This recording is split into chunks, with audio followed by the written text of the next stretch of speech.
Hi guys, Mr. Kane here. Good to see you. Hi guys, Mrs. G. Mrs. G, Yes, sir. did you get a haircut? I got them all cut, Mr. Kane. Arf. Shorter than yours. A little bit shorter than mine, yeah. Yep, mine grows so fast it'll look longer next week. Okay, well, what we're doing today is we're talking about chemical equations and Okay. chemical reactions. So chemical reactions, not physical changes, yeah? Nope, chemical reactions. All Okay, chemical. so All right. chemistry. Awesome. All right. Some of the goals that we've got for this new unit, 3 things. We want you guys to be able to describe evidence and characteristics of chemical reactions. Okay. So mostly that stuff that's going to be in this video, the evidence is the 4 hallmarks. We've done that before. Okay, we're going to list those again, We'll aren't do we, that in a Mr. second. We want you to be able to write and balance chemical equations. Kane? Okay. And we also need you to be able to identify types of chemical reactions. It turns out there's 5 that we talk about. Okay. All right? What's first? Chemical reactions. Oh, good. I need this as a memory.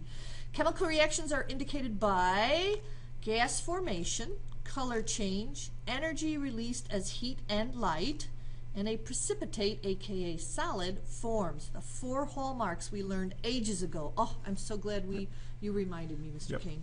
And the whole idea here, guys, is that if you see any of these 4 things happening, if you're thinking it's a chemical reaction, then at least one of those chemicals has changed its formula. Okay, and these are all chemical reactions, These right, are all Mr. Kane? chemical No reactions. physical changes. No physical changes. Got it. Right. When we write chemical reactions, it turns out there's several ways to write these reactions. All right. Okay. Now, we always have reactants on the left. Those are the things you start with. Okay. We always have products on the right. Those That are the makes things you end with. That makes sense. We read left to right. Okay, before and after. Before and after, exactly. Okay. Before our reactants, after our products. Okay. Now, those are key terms in the vocabulary. Okay, reactants and products. Okay. So, one of the 3 ways to write an equation is a word equation. Okay. Okay, it's going to be exactly what it sounds like. You got words. Ooh. Okay.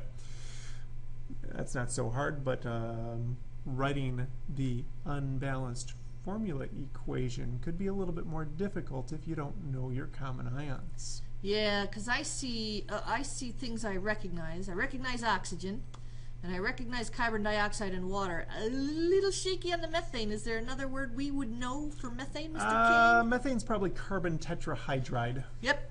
Okay. Yep. Methane gas. So that's methane gas. It's a smelly thing. Yep. I think we discussed that in my class about the cows, Mr. King. Actually, I think methane doesn't smell at all. It's the stuff with the methane that smells. Yeah. But if I was to write the unbalanced formula equation, I'd get CH4, because that's carbon tetrahydride. Otherwise known as methane. Yeah. Oxygen is implying oxygen gas, one of my hell-no halogens. Okay. Diatomic. Yeah. Right. Carbon dioxide is CO2. Yeah, that's usually gas form. Yeah. And water is dihydrogen monoxide, H2O. Okay. Right. Mr. Kane, isn't Dalton rolling over in his grave right now? Isn't that?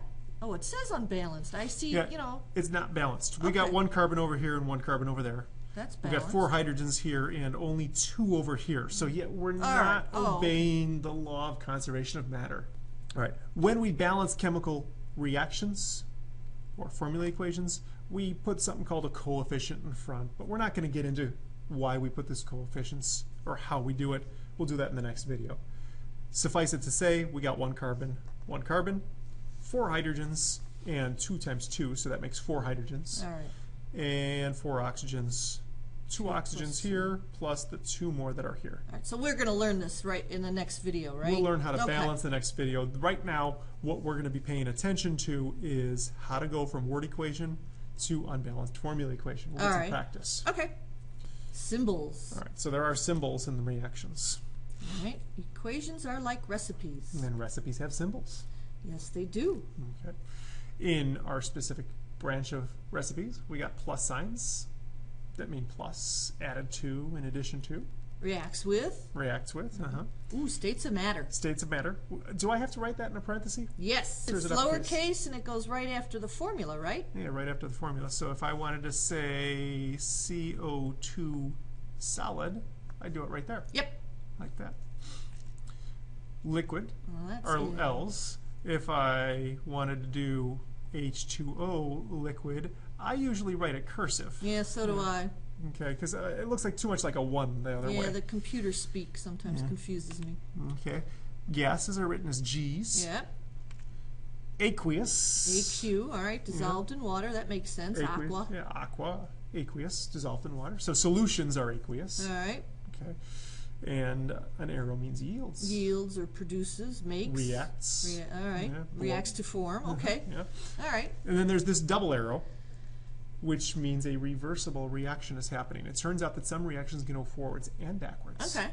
Equilibrium, yeah, I remember that. Equilibrium. We'll do that later in the year. All right. And then there's one last symbol that's possible. This triangle, a delta. We write it above the arrow when reactants are heated, when things are being heated up. So if I was doing something where something was burning or something was being heated, I'd write a delta above the arrow. Okay. And delta is a Greek symbol. So if you want to go to college and you want to join a fraternity or a sorority, you got to know the Greek letters. Because you got to know which one Delta, you're. delta, delta. Uh-huh. All right. Can I help you, help you, help you? Ooh, an example. Mm-hmm. Okay. I see a typo. All right. Well, let me see if I can fix that typo then. Yep. Thank you. Tricarbon octahydride Which is propane gas, huh? I have a propane grill on my deck. burns in oxygen to form carbon dioxide and water. Okay, so tricarbon octahydride would be C3, C3 because tricarbon, H8, H8. All right. and a little G for gas because it says it's propane, Propane gas. I got to pay attention to my states of matter. Burns in must be the plus sign. Plus sign. Ooh, oxygen gas. Hell no halogen, so diatomic. Yep, and a gas. It's a gas also. Now burns in means that it's reacting, right? Yes. To form, I think the burning means that we Heat. added a little bit of Yeah, heat, right? yeah. You have to throw a match on your propane gas to get it going. Or a little spark. Yep. Yeah. Carbon dioxide is a gas. CO2, we know that one. And if it's hot enough, I suppose the water would be gaseous too, yeah? Yeah, because when I light my gas grill, I never actually see water coming out of it, but I do Yeah. see steam coming off the Yeah, top. I don't see liquid water. Yeah, right, you're so right. so that's gaseous water because it's so hot. All right, I think that's about it for that one. Yeah. Okay. Okay. Elemental zinc. Is zinc a diatomic, Mr. Kane?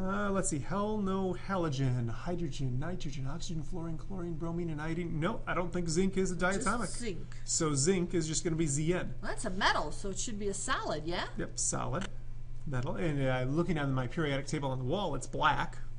So that means it is a solid. Plus, hydrochloric acid. We had to know 5 of them. H3PO4, H2SO4, HCl. HCl. And all acids are aqueous. Yep, they're all in water. All right. And if you didn't know that, you might want to write that down. Yeah. All acids are aqueous. To form, that would be the arrow. To form arrow. Do I need a delta here? Is it burning? Or I don't anything? see any indication. It just looks like it's an aqueous reaction. I don't see Okay. any indication that All right. there's heat. Hydrogen gas, another diatomic. All right. That is. That is a That's diatomic. the H in hell no halogens. Yeah. So there we go with gas. Zinc chloride. So I have to write an ionic formula for zinc chloride. Oh yeah, zinc chloride. Maybe I should write that up here. Put Let's that in a see. corner Zinc somewhere. Zinc is is a a 2 transition plus. metal, but it's an exception to the rule. So it only ever has 2 plus. And chlorine is a non-metal with a -1 charge. So I need 2 chlorines. Yep. So ZnCl2 Cl2. and aqueous. Yep, it says aqueous, so AQ. Well, this is easy. That's not so hard. Aqueous sodium hydroxide. I can do this one. Okay. Oh, hold on. Maybe I should do it up here because this isn't ionic again. Yeah, and Two- hydroxide is one of the polyatomics. Yeah. So sodium is a 1 plus. Hydroxide. Oh, I know I can do this one. All right, yeah, that's easy. One of each. So sodium hydroxide. And it says it's aqueous, so I'm going to put Yeah. an AQ. Plus magnesium chloride. Let's see. Another that would ionic be, compound, but no polyatomic. magnesium is a 2 plus. Chlorine is a 1 minus. Well, it looks like I need 2 chlorines again. Yeah, it kind of looks like the zinc chloride, doesn't it? Kind of, yeah. Probably because. Zinc and magnesium are the same charge. Exactly. And that says, oh, you're going to assume that's aqueous, right? Yeah, if the first one's aqueous, I'm Yeah, assuming the yeah. second one's aqueous also. Uh, Okay, because if one is in water, the other one's in water too. If it's a salt in water, then it's probably dissolving. Reacts to form, so that's the arrow. Yeah, no Precipitate delta of, again no because delta, yeah, there's no indication of heat, yeah? No. Magnesium hydroxide. I'm going to have to do that one down here. Mg2+, and hydroxide is still 1-. Looks like I need 2 hydroxides, so I'll put a parenthesis, right? Okay, yep. So MgOH2, and this is a precipitate. Yep. So Solid. that means it's solid. Okay. And then I add to that aqueous sodium. I'm not even going to work that one out. That's table easy, salt. yeah. That's NaCl. Yep. And table salt is aqueous, so Yep. that means it's AQ. Okay, so here's a question for you, Mr. Kane. Mm-hmm. If I'm writing sodium in an ionic compound on the left and writing sodium in an ionic compound on the right, it will have the same charge. Right. Sodium is always +1. Yeah, it's not going to change charges. Same thing for magnesium, same thing for All right, hydroxide so and chlorine. Technically speaking, I see all the exact same symbols Right. on the left that I see on the right. They're just different compounds. Right. Okay. Yep. They're with different buddies, different partners. All right, got it. Okay. Okay, guys. This is the homework assignment. Chemical reactions, homework number 1. Title it. Name. You know what? Period helps. Press pause. Quick before the video ends.